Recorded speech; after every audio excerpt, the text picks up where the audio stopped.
The most dangerous prisoner. Listen to what this guy's got to say. Crazy.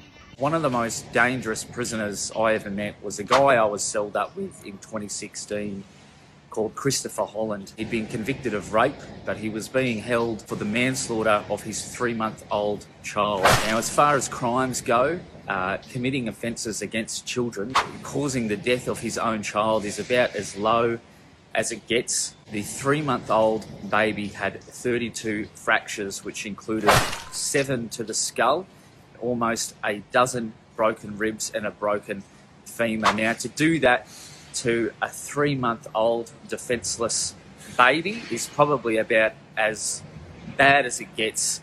I was in a cell with him for just a couple of weeks, and in that time, the bloke tortured me and bashed me almost every day. More about that in another video, but definitely the most dangerous person I met in prison was Christopher Holland, who is due to be released shortly, having served 10 years over the manslaughter of his 3-month-old baby boy. Alright guys, now that was fucking crazy. Isn't that story crazy? And there's a lot more to it too. So I'm talking to him now, I'm trying to get him on for a podcast. It's fucking insane. It gets a lot worse, gets a lot deeper. Yeah, probably not worse than what happened to the baby, but obviously that's going to be the worst thing. But fuck man, there's some brutal shit going on in there. And it just shows our justice system. And what kind of a lawyer or anybody with human fucking shit defends that guy to get him a sentence like that, to get him only 10 years? Like, where is the life sentence or the like the sentence to make sure that he is old enough to not have the capability to do that?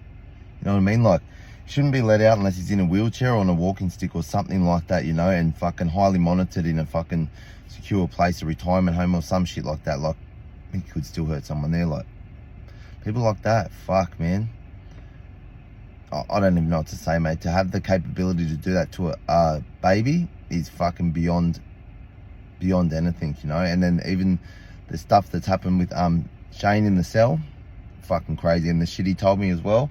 So hopefully I'm going to get him on for a podcast. He's definitely a guy that's turned his life around, has a strong, very good, strong message, and yeah, he's helping a lot of people.